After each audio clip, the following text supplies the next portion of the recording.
তো দেখুন বিএলওর অফিস বা যে কোনো সরকারি দপ্তরে কোনো তথ্য পাওয়ার জন্য যদি আবেদন করা হয় এবং সেই তথ্য যদি সেই দপ্তর না দিয়ে থাকেন তাহলে আমরা কি করি, আরটিআই করে থাকি। আর এই আরটিআই করেও যদি সেই দপ্তর সেই তথ্য যদি না দিয়ে থাকে বা যদি কোনো অজুহাত দেখায় তাহলে কি করবেন। তো দেখুন এই আরটিআই এর পুরো নাম হচ্ছে রাইট টু ইনফরমেশন, অর্থাৎ বাংলাতে তথ্য অধিকার আইন, অর্থাৎ রাইট টু ইনফরমেশন অ্যাক্ট 2005, অর্থাৎ তথ্য অধিকার আইন 2005। এই আইন অনুযায়ী সরকারি দপ্তরে যে কোনো তথ্য জানার অধিকার একজন নাগরিকের রয়েছে। তো 2005 তথ্য জানার অধিকার আইন অনুযায়ী যদি বিএলওর অফিস কোনো আরএস পর্চা আপনাকে না দিয়ে থাকে বা আপনার এলাকাতে কত পরিমাণ ভেস্ট বা খাস জমি রয়েছে, এই ধরনের অনেক তথ্য জানার জন্য আপনারা আরটিআই করতে পারেন। আর এই আরটিআই করেও যদি বিএলওর অফিস বা ডিএলওর অফিস কোনো তথ্য আপনাকে যদি না দিয়ে থাকেন বা যদি কোনো অজুহাত দেখায় এই তথ্য না দেওয়ার জন্য, তাহলে পরবর্তীকালে আপনি কি করবেন। তো এর একটি উদাহরণ সহ কি করবেন তো চলুন সেটা আপনাকে জানিয়ে দিচ্ছি। তো তাই অবশ্যই সম্পূর্ণ ভিডিওটি দেখে যাবেন। চ্যানেলে নতুন হয়ে থাকলে অবশ্যই চ্যানেলটিকে সাবস্ক্রাইব। এখন আপনাকে যে উদাহরণটি জানাচ্ছি সেই উদাহরণ বা সেই ঘটনাটা হয়েছে কিন্তু দক্ষিণ 24 পরগনা জেলায়, যেখানে একজন বৃদ্ধা তার আরএস পর্চা বের করার জন্য বিএলওর অফিসে আরটিআই করেছিলেন, কিন্তু বিএলওর অফিস সেই আরটিআই এর কোনো উত্তর দেয়নি। তো তার জন্য সেই বৃদ্ধা কি কি করেছেন তো এই উদাহরণটাই সেটা আপনাকে দেখিয়ে দিচ্ছি। তো দেখুন আরটিআই আইনে জমি সংক্রান্ত তথ্য জানতে যে আবেদন করেছিলেন দক্ষিণ 24 পরগনার এক বৃদ্ধা রবীন্দ্রনাথ গায়েন, কিন্তু বারবার আবেদন করা সত্ত্বেও কোনো জবাব মেলেনি। তাই শেষ পর্যন্ত তথ্য কমিশনারের কাছে আবেদন জানাতে বাধ্য হয়েছিলেন ওই বৃদ্ধা। এরপর তথ্য না দেওয়ার অভিযোগে ওই অঞ্চলের ভূমি ও ভূমি সংস্কার আধিকারিককে শোকজ করেছেন তথ্য কমিশন। তথ্য কমিশনারের নির্দেশ, আবেদনকারীকে সময়ের মধ্যে প্রশ্নের জবাব না দেওয়ায় কেন তার বিরুদ্ধে পদক্ষেপ করা হবে না, 8 সপ্তাহের মধ্যে জবাব দিতে হবে ওই অফিসারকে, অর্থাৎ বিএলওর অফিসের যে আধিকারিক অর্থাৎ বিএলওর সাহেব, তাকে কিন্তু তথ্য কমিশনার নির্দেশ দিয়েছেন যে কেন সেই প্রশ্নের উত্তর দেওয়া হলো না, সেটার কিন্তু জবাব দিতে হবে 8 সপ্তাহের মধ্যে।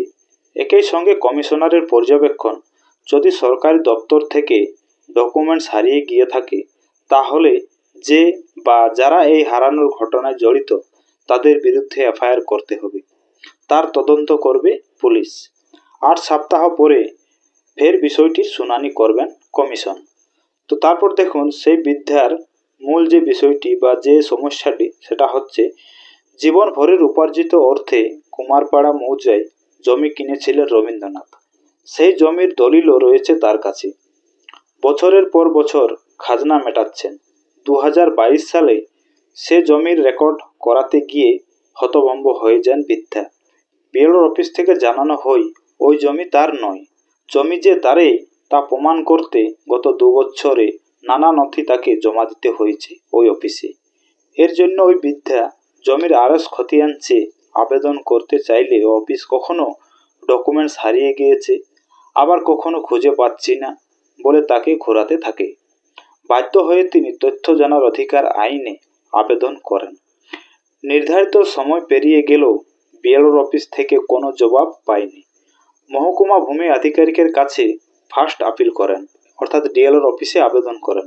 মহকুমা ভূমি আধিকারিক জবাব দেওয়ার জন্য ব্লক ভূমি আধিকারিককে 1 সপ্তাহ সময় বেঁধে দিলেও কাজ হয়নি। অর্থাৎ সেই বিদ্যা প্রথমে বিএলওর অফিসে আরটিআই করেছেন, তারপর ডিএলওর অফিসেও আরটিআই করেছেন। তারপরে যখন সেই বিদ্যা সেই আরটিআই এর কোনো উত্তর পায়নি, তারপর তিনি কি করেছেন, অবশেষে রাজ্য তথ্য কমিশনে সেকেন্ড আপিল করেন। রবীন্দ্রনাথের আইনজীবীর অভিযোগ, জমির আসল কাগজপত্র নষ্ট করে ওই বৃদ্ধাকে পথে বসানোর চেষ্টা হচ্ছে। এর পেছনে গভীর ষড়যন্ত্র আছে। এর সঙ্গে সরকারি আধিকারিকদেরও একাংশ জড়িত বলে আশঙ্কা বৃদ্ধের পরিবারের। অর্থাৎ পুরো বিষয়টি হচ্ছে যে একজন বৃদ্ধা একটি জমি ক্রয় করেছেন, সে জমিটি রেকর্ড করতে যায় 2022 সালে। সেই সময় দেখতে পান যে ব্যক্তির কাছ থেকে জমিটি ক্রয় করা রয়েছে সেই ব্যক্তির নাম সেই আগের তথ্যে বা সেই রেকর্ডে নেই। তার জন্য সেই বৃদ্ধা কি করেছেন, আরএস পর্চাটা বের করতে চাইছেন, অর্থাৎ আরএস পর্চা দিয়ে উনি কি করবেন, মিসকেস করবেন, কিন্তু সেই আরএস পর্চাও সেই বিএলওর অফিসে নেই এবং এর জন্য আবেদন করেও সেই আরএস পর্চা দেওয়া হয়নি বিএলওর অফিস থেকে। তার জন্য উনি আরটিআই করেছিলেন বিএলওর অফিসে। আরটিআই করে বিএলআর অফিসে উত্তর না পাওয়ার পর উনি কি করেছেন, ডিএলআর অফিসেও আরটিআই করেছেন এবং সেখান থেকেও সেই আরটিআই এর কোনো উত্তর ডিএলআরও বা বিএলআরও দেয়নি। তো তার জন্য উনি কি করেছেন, তথ্য কমিশনে আপিল করেছেন। তো তার পরবর্তী কি হবে সেটা কিন্তু এখানে দেওয়া নেই। তো সেটা আসলে কি হতে পারে, তো দেখুন, যদি আরএস পর্চা বিএলআর অফিসে থাকে তাহলে সেই বৃদ্ধাকে আরএস পর্চা বিএলআর অফিস দিতে বাধ্য হবে, যেটা কিন্তু তথ্য কমিশন 8 সপ্তাহ সময় দিয়েছে। আর যদি বিএলআর অফিসে সেই তথ্যটি ছেঁড়া থাকে বা অসম্পূর্ণ যদি তথ্য থাকে বা সেই আরএস পর্চাটা যদি না থাকে, কারণ একটি বিএলআর অফিসে অনেক মৌজার বা অনেক এলাকার কিন্তু আরএস পর্চা নেই। যদি সেই আরএস পর্চা বিএলআর অফিসে না থাকে তাহলে কিন্তু আরএস পর্চা নতুনভাবে তৈরি করা হবে। যদি সেই বৃদ্ধা সেই কেসটাকে চালিয়ে যায় তাহলে অবশ্যই সেই আরএস পর্চা কিন্তু নতুনভাবে তৈরি করা হবে। তো যাই হোক, এই আরটিআই নিয়ে একটি ছোট্ট ইনফরমেশন এই ভিডিওতে আপনাদেরকে জানালাম। ভিডিও ভালো লাগলে একটি লাইক করবেন, চ্যানেল নতুন হয়ে থাকলে।